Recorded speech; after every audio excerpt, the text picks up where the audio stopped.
I'm with Justice Weiner in a two-part special from the Jerusalem Center for Public Affairs. Justice, what is the Jerusalem Center for Public Affairs? If you look at the wall, unfortunately this is radio and not television, you can see the painting of Daniel Elazar. He was a very distinguished professor who founded this center in the 1970s. He passed away a few years ago, and our current president is Ambassador Dori Gold, former Israeli ambassador to the United Nations. This is a scholarly think tank, multidisciplinary, independent, meaning we get no money from a political party or a government, and we're here to look into the varied issues that come up facing Israel, the Jewish world, and the Middle East. We publish a wide range of scholarship, much of which can be downloaded for free from the JCPA website, which is www.jcpa.org, not com, org. And if you go into the website, you'll find it's very content-rich and full of all range of scholarship going back decades. Now, you're a human rights lawyer. When did you first become involved in human rights? When I was 11 years old, my great-grandfather came to visit. I was at the time growing up in the Boston area, and two things struck me immediately about three things. One was he was painting our house, and I couldn't understand why in the summer heat a man in his 90s would be painting our house, but I had to ask some questions, and I discovered that his profession all his life had been, he was a high-altitude painter, and that meant that he could climb the scaffolding of a building and not be brushed off by winds or rain or what have you. The other two things I learned about him, one was that as a Jew growing up in Odessa on the Black Sea in the Ukraine, he had felt discrimination. I asked him why he came to the United States, and he explained that when he would be up there painting the steeples of the churches, which at that time were the tallest buildings in Odessa, some of the Orthodox members of those churches would come out and would cheer for him to fall, to slip, to fall, probably in light of the dangers to his death. They would cheer Jacob the Jew, fall down, things like that. So, and the other thing was that there were conscription gangs that would come through Odessa and indeed much of the Ukraine and Russia in those days. And they would just go into a town and they'd see boys, teenage boys, and they would grab them and they'd ship them off to be part of the army for 20 or 40 years. And Jacob's parents, my great-great-grandparents, heard that the conscription gang had arrived in Odessa, so they got Jacob drunk and took him to the local butcher, whereupon a quick cut with the knife took off his trigger finger, reducing to zero his utility to any conscription gang. And who knows, that may be why he, those reasons may be most of the reasons why he left, and so many other Jews left Eastern Europe around the year 1900, 1880, 1920, because of dangerous or inhospitable circumstances. And so I, from that point, looked at other people and had a little more insight into what challenges they faced, having to do with their freedom of religion and other related issues. So here at the Jerusalem Center for Public Affairs, you have many different programs that you run. What sort of programs do you do here? Well, the range of programs is very wide. I probably best mentioning the ones that I'm involved in. I'm the head of the human rights area, This started 11 years ago when an evangelical lay pastor tapped me on the shoulder at a cocktail party, and he asked me, he said, "Justice, you're a human rights lawyer. What have you done for the Arab Christians?" And I said, "David, I don't know that the Arab Christians have any problems." And he said, "Well, let me send you some victims, and you interview them in your office and draw your own conclusions." And he did, and I saw men who had been beaten, tortured, imprisoned, had their financial assets stolen, their land, had their houses or their cars firebombed, cigarettes put out on their backs, bones broken, smashed up faces. I saw a lot of people, and in most cases, all they had done which precipitated these attacks were that they worshipped in the manner that they wanted to, or they left Islam for Christianity in some cases. And it even, many years after my initial experiences with Jacob, it hit a sore nerve, being aware that not far from my office there are people whose lives have been taken, whose lives have been made very difficult, whose families have been attacked, whose financial situation has been ruined. There are people like this, and they're mostly very humble, ordinary people who are just looking to get through life and pay their own way and living modest and as much as they can productive lives. And yet these external forces of, in many cases, radical Islam, these external forces do not permit them to live quietly and worship as they see fit. Are there any other people groups that radical Islam seems to be targeting and attacking at the moment? Regrettably, yes. Some of which are obvious, and I've mentioned specifically Christians, Arab Christians, or even more exposed are Arab Muslims who convert to Christianity, who find Jesus. They're in immediate danger, life and death danger in many cases. But aside from that, and this is part of the difficult situation we live in, I can give you whole categories of people who are, you could say, facing a fatwa, or if they become known as what they are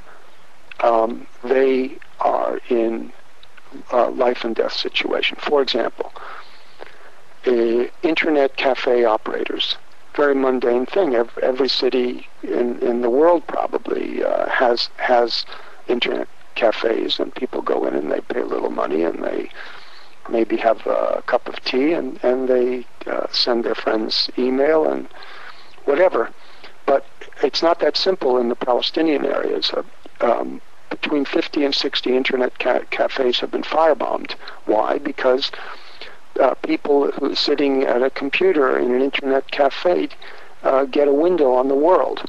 And that window and those options are, to some degree, apparently threatening to the Palestinian leadership, to the Muslim, I don't like the word fanatics, but to some of the Muslims who run the street culture in the Palestinian areas. Another example, land dealers. Now, all around the world, people buy land, they sell land, they need a house, they need an apartment, they need land to conduct a business from. It's a completely mundane thing. Not so in the Palestinian areas. In the Palestinian areas, if a Muslim sells a piece of land to a non-Jew, to a non-Muslim or to specifically to a Jew or a Christian, they are in danger of being killed in the streets. They are immediately identified as land dealers. Even having contact with them can be a very dangerous proposition. Some of them have been murdered, have been strung up from utility power lines, have been dragged. Their bodies have been tied to the back bumper of a car, and they've been dragged through the streets.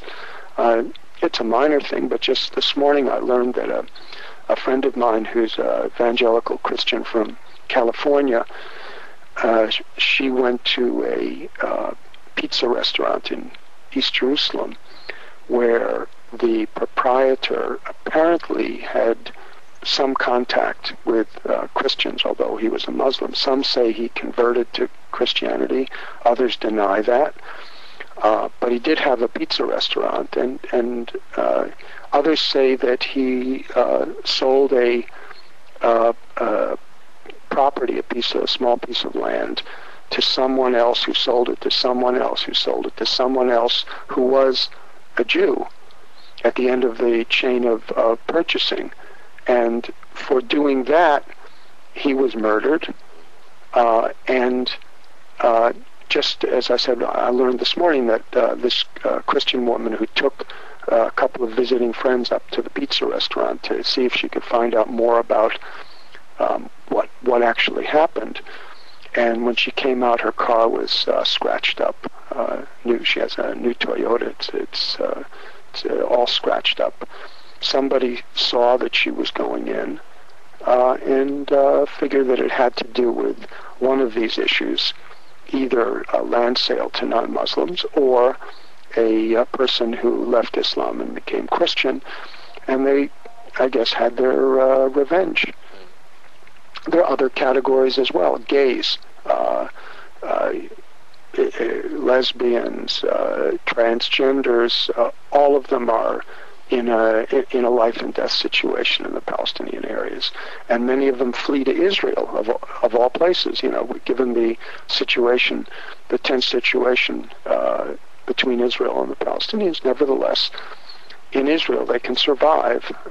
In the Palestinian areas, they're dead meat if caught, and often the question is, who will catch them and kill them first? The Islamic thugs or their own family, because to become or to identify or to find one's identity as a gay person is to put your life on the line. It sounds incredible, because around the world this is a personal issue which people address on a one-by-one basis, some maybe with their religious leader or with their doctor or with their family, but it's nobody in the modern world gets murdered on the street for this, but here's an exception. Now, just as Jerusalem is always a tense subject between Palestinians and Israelis, does Israel have a legal historic right to Jerusalem? Israel has only had, in the recorded history, which goes back about 4,000 years of the city of Jerusalem, there have only been two groups which have asserted it as their capital city. The ancient Jews in the time of King David and Solomon and the prophets and so forth, and the modern Israelis in the era that began about 100 years ago. No other group, although there have been many groups that have conquered Jerusalem, probably about 35 of them: the Mamluks, the Turks, the Romans, the Assyrians, the Babylonians, the different local groupings. None of them has ever seen Jerusalem as the center of their world, of their identity.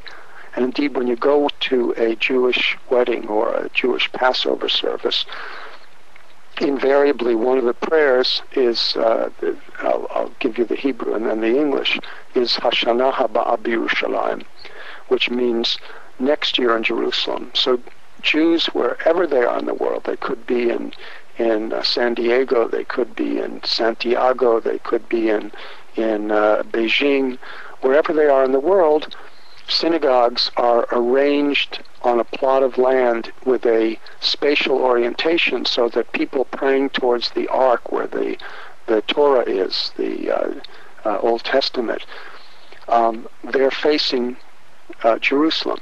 It may be thousands of miles away, but they're praying towards Jerusalem, as distinct, by the way, from the Muslims whose center of religious identity is Mecca, and second is Medina, both of which are 1,000 or so kilometers southeast of Jerusalem. And when you go up on the Temple Mount here in Jerusalem on a Friday, and the Muslims are praying, bending forward on their knees, they're turning their backs to Jerusalem, to what we regard as the holiest city. To them, Jerusalem is important. I don't want to take that away from them, but it's lower in importance than Jerusalem is to Jews. In fact, if you look at the history, there was a very brief period of time about 3,000 years ago when Islam was a young religion and it was attempting to attract followers. And for a very short time, I think a year or 2 years, people were instructed to pray to Jerusalem in the hope that that would give Jews who lived in Arabia, what's today Saudi Arabia, would give them feeling that Islam, the new religion of Islam, was similar to and compatible with what was then already the old religion of Judaism. And so people could feel, Muslims perhaps could feel comfortable praying or Jews could feel comfortable praying in a mosque, because they'd find some similarities between the religions.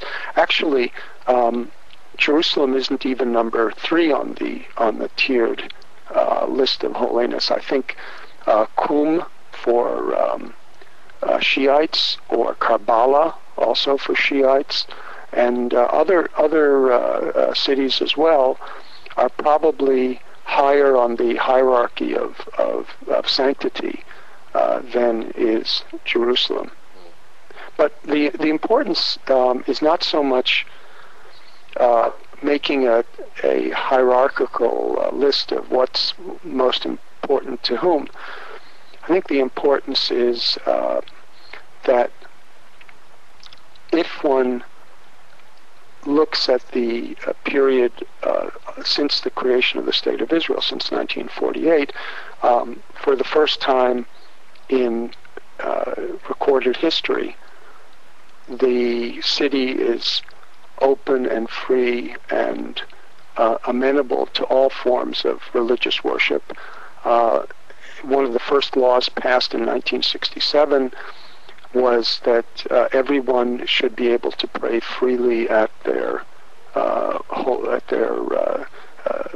holy places and in their church or mosque or synagogue, and that this would be protected, and this has been protected. And really the only recorded period that I'm aware of right through the centuries where people of all religions and pilgrims from many parts of the world would by law have their houses of worship and their ability to pray protected by the sovereign, as against those who would attack them or tear down their religious sites.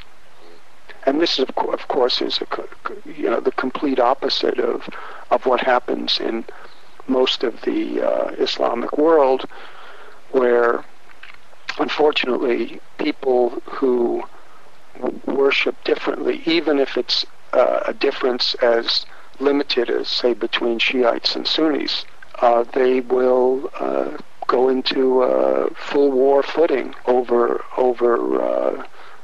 relatively minor distinctions in religious practice. And that, fortunately, doesn't happen here. People can pray where they want, what they want, and go home, and nobody will bother them one way or the other. How is Israel's record on human rights here in the land? What a simple question.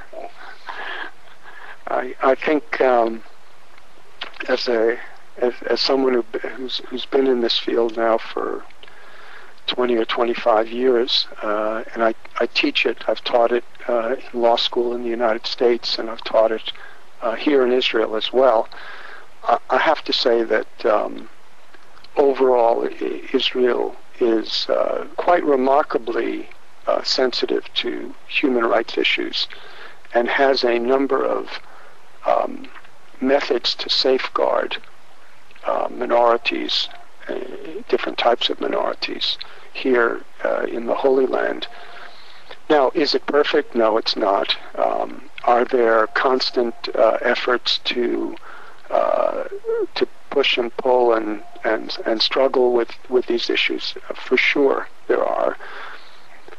It's nevertheless a accepted phenomenon that people here in what we regard as the Holy Land, people have a tremendous range of options and really freedom to practice religion, freedom of all different kinds. They're living that world. They're in a world where human rights are the norm, and difficulties are sometimes given a lot of attention, but they're not systemic. It's not like countries like Syria, where the former head Hafez al-Assad ordered his army to destroy half of the second largest city of Hama, killing around 20,000 Sunni Muslims, some of whom were part of the Muslim Brotherhood, which is a rebellious group. But the leader, Hafez al-Assad, was an Alawite, and he just sent the army in, and they massacred. And if you look across the region, we have had over the decades very, very difficult human rights situations in Lebanon, between the Christians and the Muslims, and between the pro-Syrian and anti-Syrian factions. In Egypt, between the Copts, who were the original Christians who lived there in the time of the pharaohs, and the Muslims, who comprise today about 90% of the population, and the Copts are in a difficult situation. In Iraq, where the Chaldean Christians have been driven out, about half of them have been driven out in recent years, and the head of their church was recently murdered. He was kidnapped and found a few months later in a shallow grave. He was like the Pope of the Chaldean Christians. If you go around the region, it's probably the region of the globe where personal and religious freedom is least respected.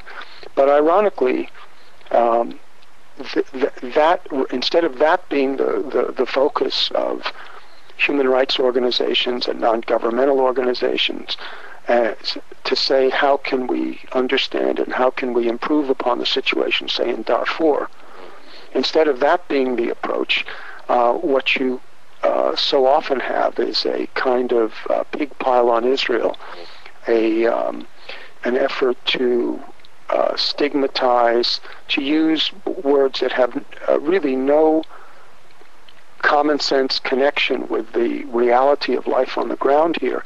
Words like apartheid, or calling Israel's security fence a barrier that has probably saved by now more than 1,000 lives. It's a It's not mined. It's not electrified. It's something which I published a 150-page law review article on it in the George Washington Journal of International Law in Washington, D.C. It's not something Israel wanted to do, mind you. It was expensive. It was difficult. It was politically difficult to do, but it's saving lives day by day, and walls can be taken down if the security situation improves. Then the fence can be taken down or can be moved as is necessary. The lives that were being lost to suicide bombers, those you can't replace. But going back to your original question, the human rights situation is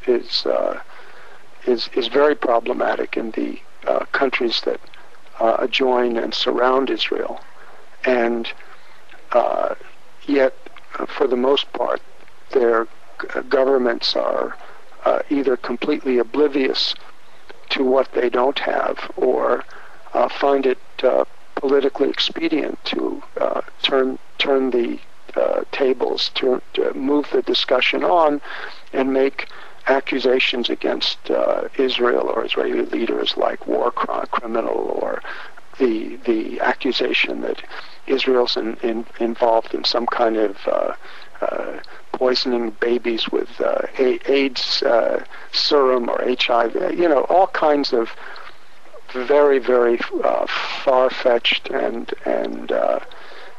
extreme assertions, which people who know the region, people who've traveled here, people who have interviewed Palestinians who oftentimes will, if they can take you aside, they won't want to say these things in public, or where the journalists will pick up what they've said.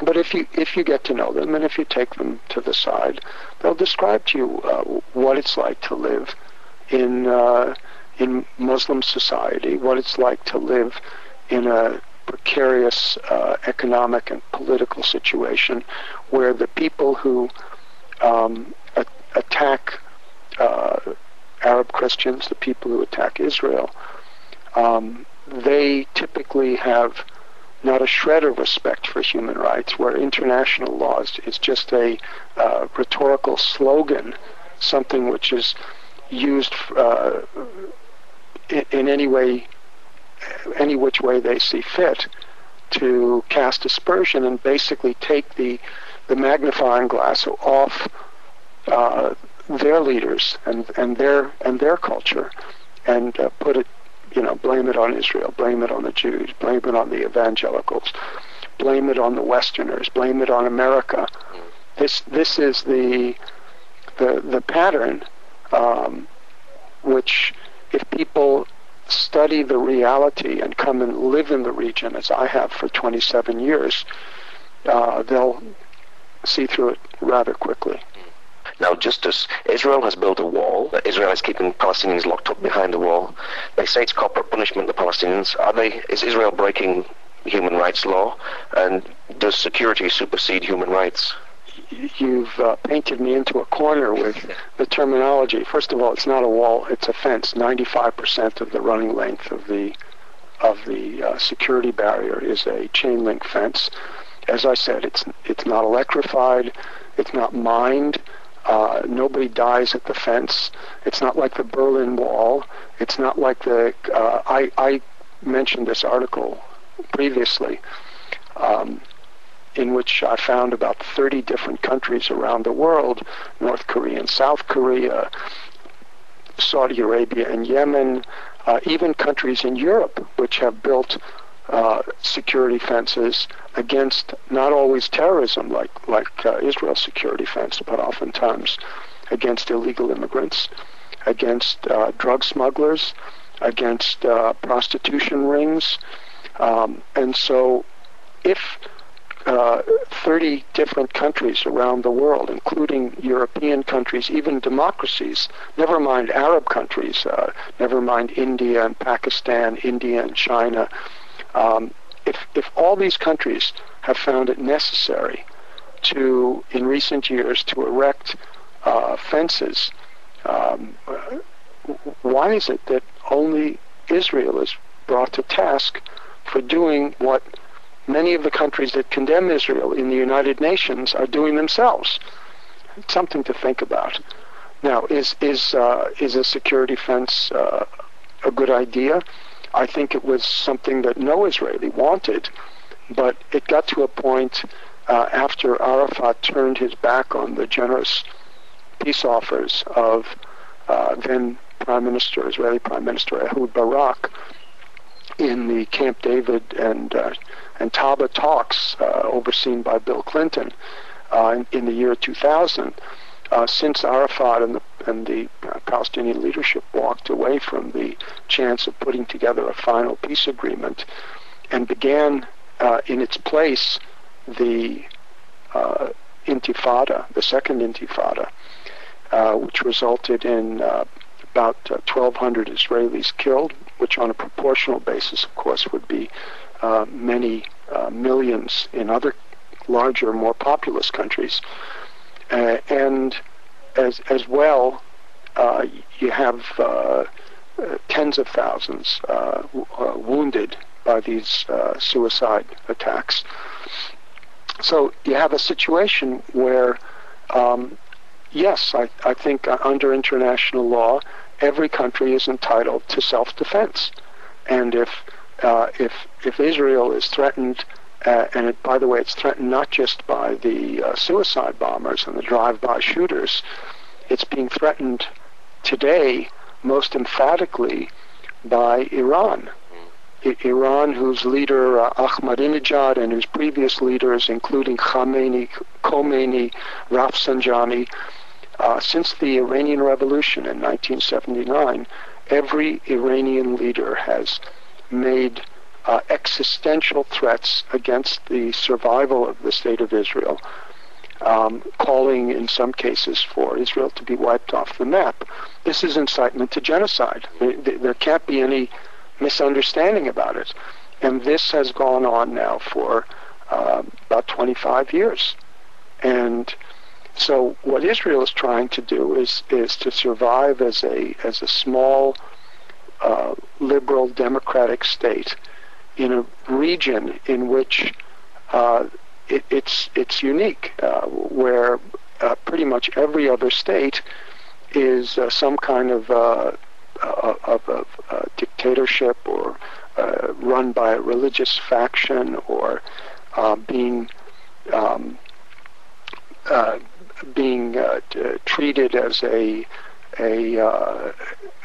trial balloon for some kind of millennial end of days disaster. Bernard Lewis, the distinguished British professor, probably the most knowledgeable scholar on the Middle East in the past 100 years, he made a very interesting observation.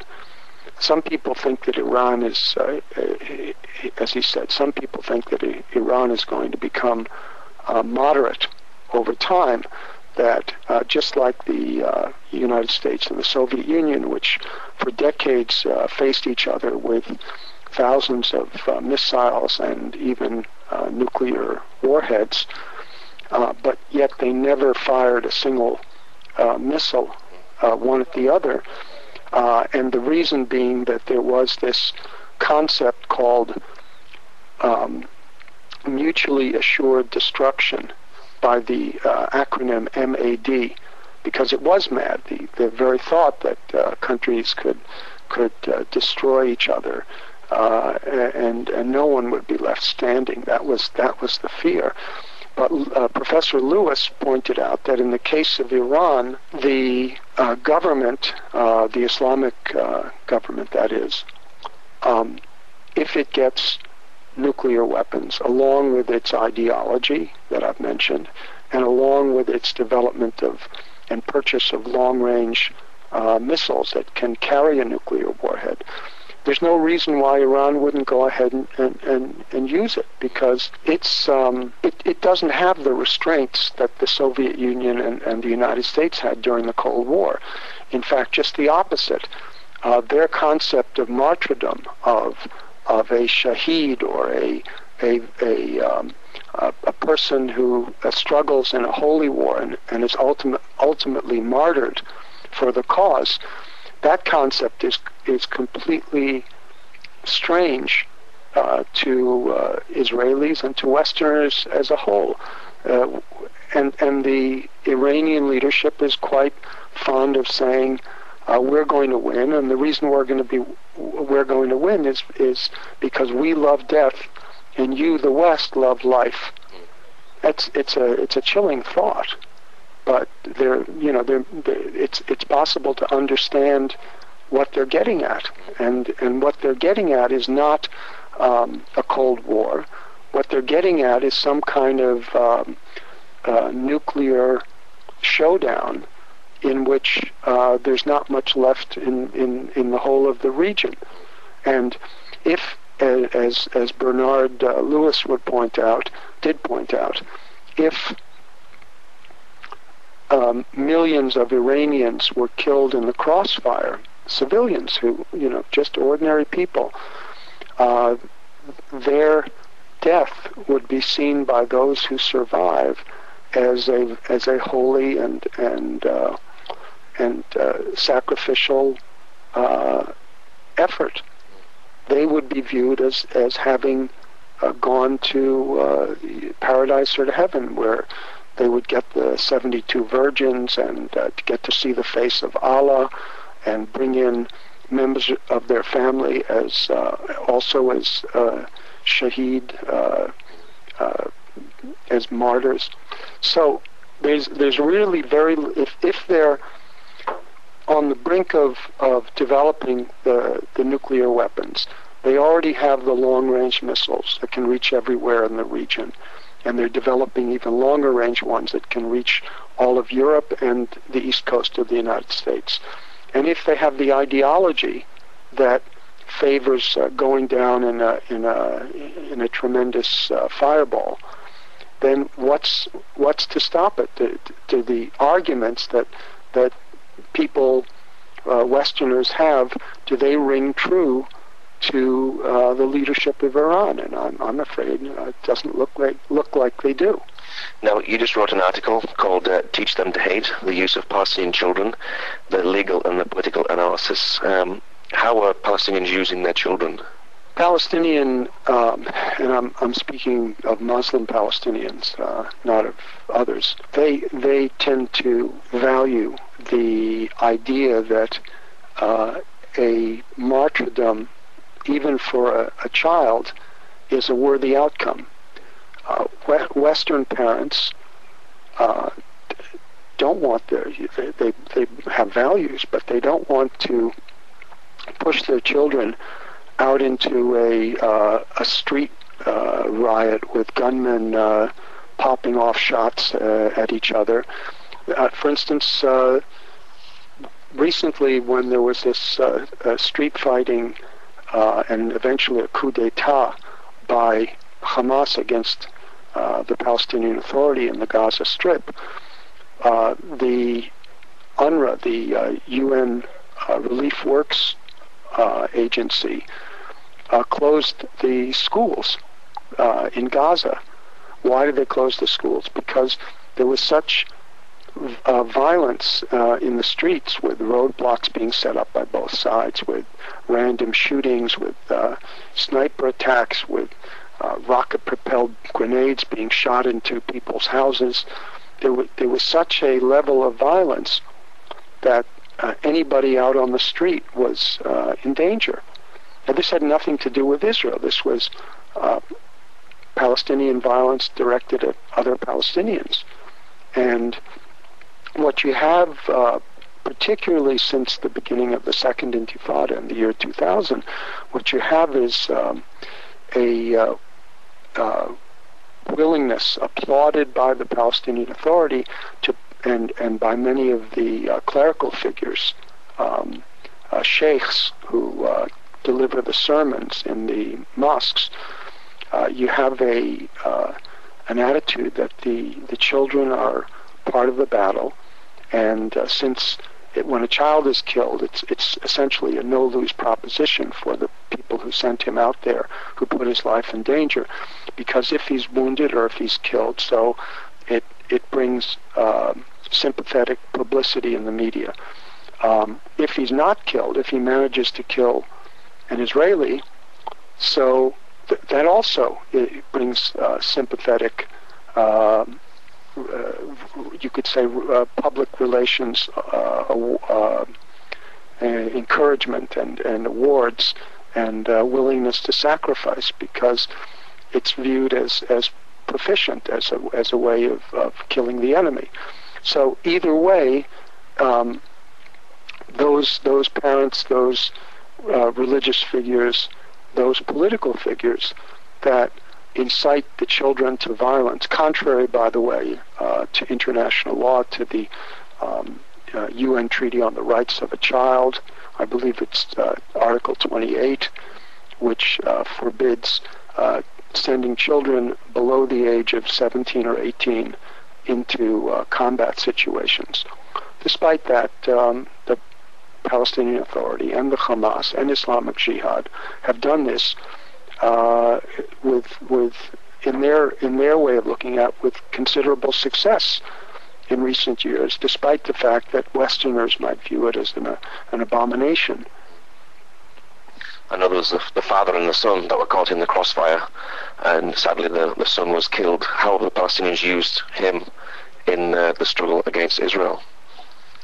Yes, you're referring to a sad case at the beginning of the Second Intifada, one which, by the way, a German television crew went down to Gaza and filmed the angles at which the shooting occurred in that particular case, and came out convinced and issued a report that it couldn't have been the Israelis who fired the shots that killed that unfortunate child, because the Israeli position was situated at a certain angle vis-a-vis the area where all the shooting was taking place, that unless bullets can fly in a round, curved manner, which they usually don't, the shooting from the Israeli position, the only Israeli position that was at that junction when the child was hit, couldn't have been what killed him. But the bigger problem is not who fired the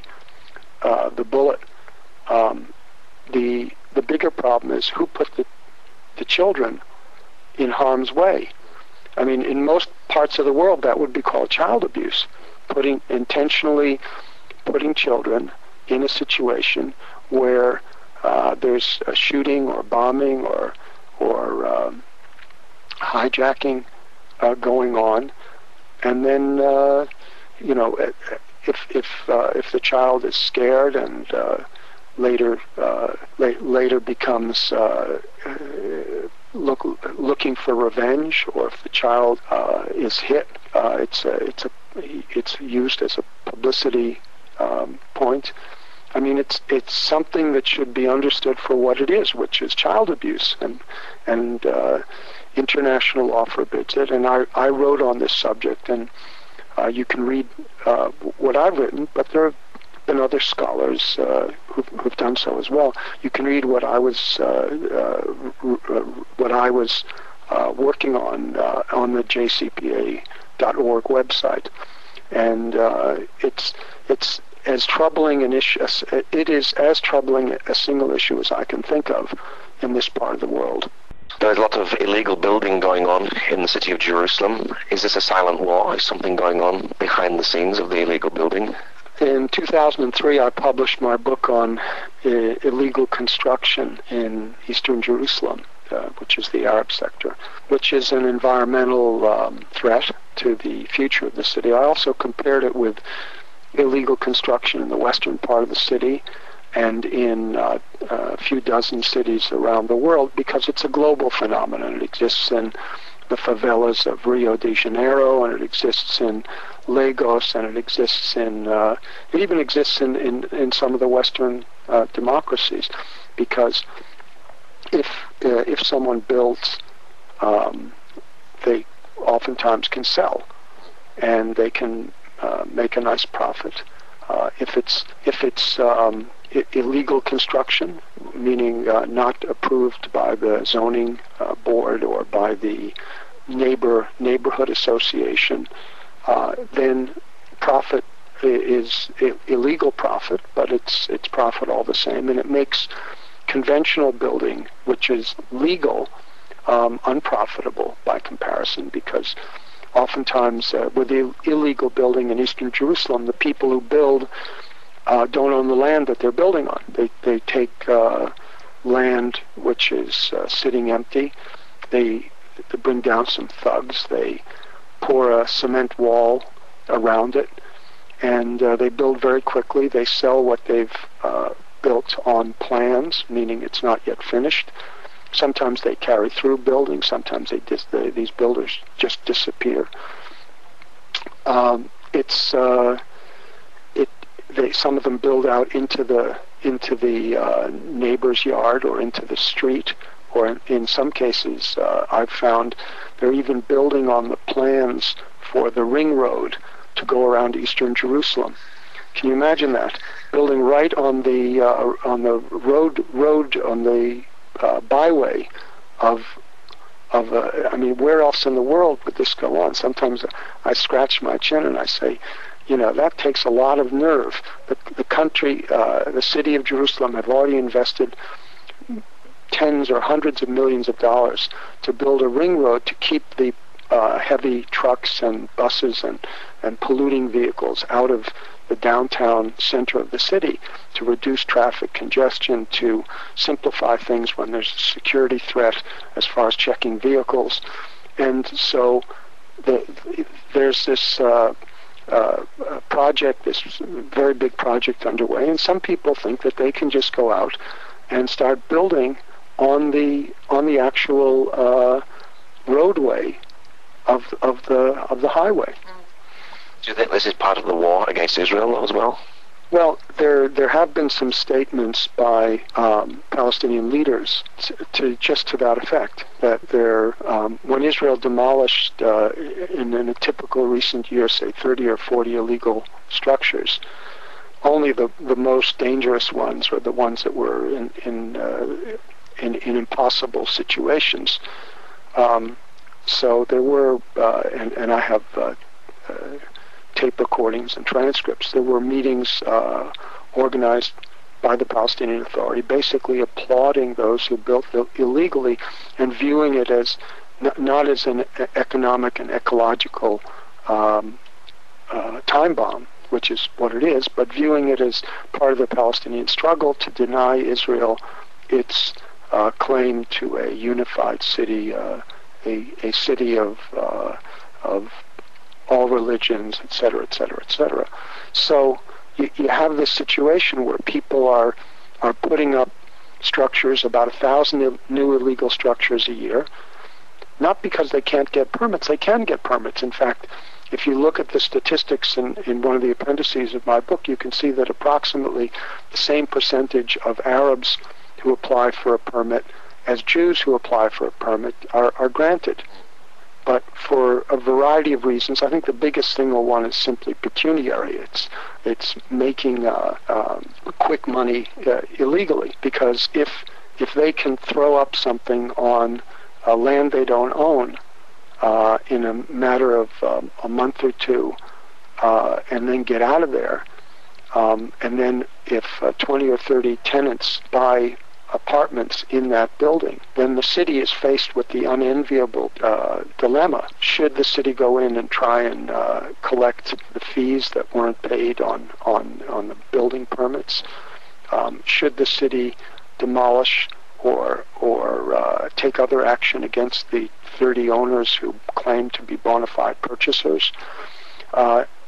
Almost whatever they do, they're going to get, the city and the country are going to get whacked in the parlance of the media, because the visuals are going to be terrible. The visuals are going to be a bunch of soldiers or policemen holding off a bunch of families sitting there with their kids and their belongings, who are being told, this house was built illegally. You don't own the land it's on.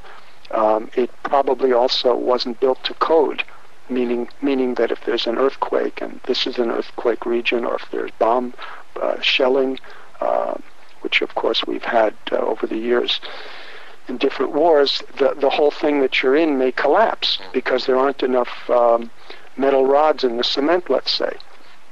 So for a whole range of reasons, it's a very difficult situation. If people are interested, my book is available. Now, for all these human rights issues that you've talked about, how is the UN's response to all this? Well, the UN has a very checkered record as regarding to Israel, and really as regarding to many Western countries. I don't want to overstate the situation, but if you look at it as a political body rather than as a legal entity, which I think is a correct way to look at it, then it's not surprising that given the fact that there are about 20 or 22 Arab countries and there are about 50 or 55 Muslim countries, that this little country here called Israel, which is oftentimes targeted by those countries for political grievances, etc. Israel, and in addition to those countries that I've already mentioned, those groups of countries, in addition you have all these third world countries that find that it's expedient for them to vote with the Arabs or with the Muslims because that they have the oil, and they tell the story of third world consciousness. They see themselves as part of the group. So not surprisingly, Israel in its permanent minority situation, sometimes along with a few other countries that are willing to stick up for principle, Israel finds itself in a very disadvantageous position, one where a former Israeli Prime Minister said, Foreign Minister Abba Eban said that if the UN today were called to have a vote on a resolution that said Zionism is racism and the world is flat, that it would pass by a vote of about 180 to 6 with 10 abstentions.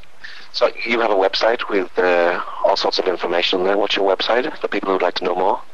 It's www.jcpa.org. Oh, there's the siren. We better stand. Well, that siren, which I guess we both had forgotten was coming just now, which is 11 a.m., that siren is rung once a year on Memorial Day, in which the day when it's a national holiday, when the soldiers who fell in different battles and different wars going back to 1948 are recognized and remembered. It's a national holiday and one with considerable emotional energy because relative to the size of the country, so many people have fallen and others have lost close family members or were wounded and carry the scars of battle with them up until today. It's important to remember also as well that we have freedom today because of these men and women who gave their life as sacrifice. Well, Justus, thank you very much for your time. Thank you for sharing all that information. It's been my pleasure.